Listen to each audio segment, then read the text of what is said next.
$50 million per ticket.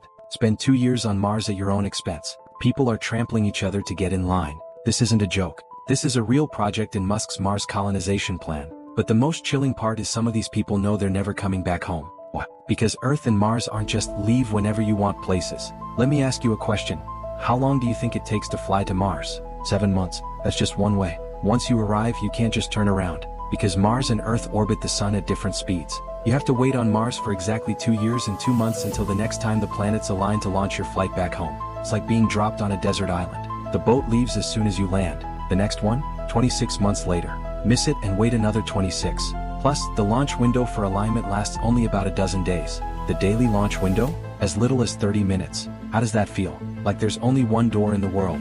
It opens 12 days a year for only 30 minutes a day. You have to squeeze through in those 30 minutes, or you're stuck for a lifetime. That's why SpaceX is building ships like crazy. When the Mars mission window hits, hundreds of new ships will be on standby. High-frequency launches back to back, completely disrupting the traditional pace of spaceflight. So, who are the first people on Mars? Not humans, robots.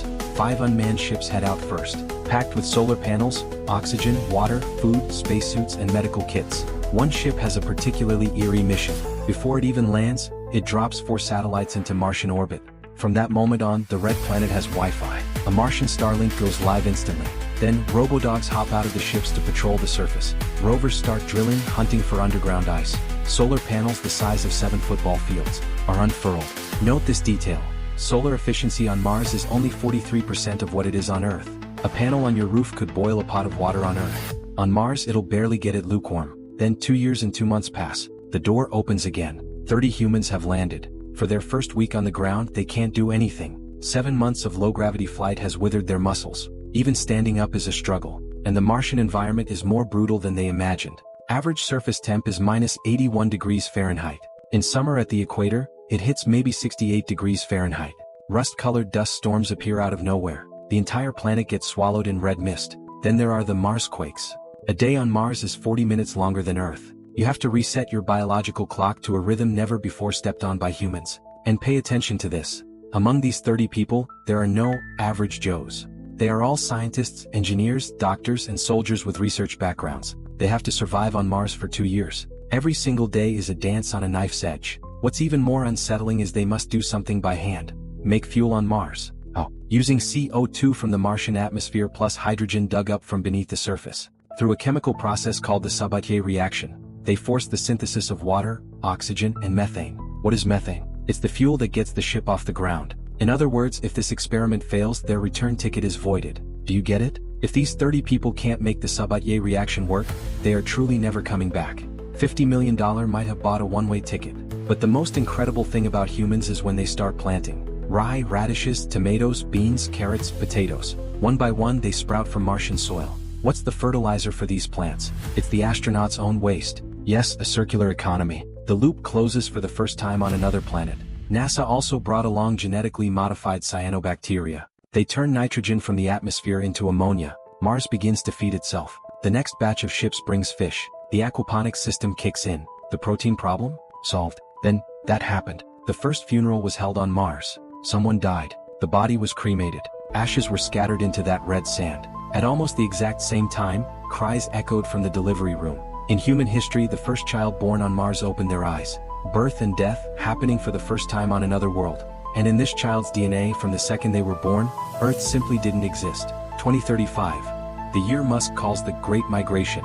Earth and Mars reach a rare close encounter. Travel time drops from 7 months to 5. Hundreds of people land on Mars at once. The last time humans migrated on this scale was when our ancestors walked out of Africa. This time we walked off the Earth. International zones expand into towns. Construction starts on the first Martian hospital. Colony population breaks 1,000. The first Martian wedding is live-streamed between Earth and Mars. Tunnel boring equipment lands. Digging begins for underground passages. Musk's Mars Boring Company is officially live. Humans summit Olympus Mons for the first time, the tallest mountain in the solar system.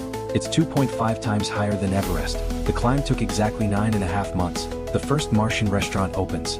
3D printers start printing human organs. Ground breaks on the first nuclear fusion plant. In just a few thousand days, Mars caught up to millennia of Earth's civilization. Then came day 10,000. The Martian population surpasses tens of thousands. Energy, oxygen, water, food, fuel, Everything is self-sufficient. Even if Earth suddenly cut off supplies, Mars could survive on its own. And that first child born on Mars is now a grown adult. He flies back to Earth for the first time. But he can't walk. Earth's gravity is far too heavy for him. He has to wear a suit controlled by a brain chip, a robotic exoskeleton, just to stand on the land of his ancestors. He looks up at the sky, it's blue not red, and he begins to cry. And on that very day, outside a greenhouse dome near the equator, scientists found something in the wild. A single blade of green grass. A seed that escaped the greenhouse and survived on its own on a planet that never knew life. The planet was no longer dead. 10,000 days ago, it was a silent red desert. 10,000 days later, it has the sound of children laughing, the ashes of the elderly, weddings, graves, and grass. So, back to the original question. Those who spent $50 million on a one-way ticket. What were they after? No one knows the answer. But one thing is certain. When that first blade of grass wavers alone on Mars, life has already answered for us. Humans aren't escaping Earth. Humans are Earth's way of taking the seed of life to places further beyond. Across the red planet, the green is beginning to spread.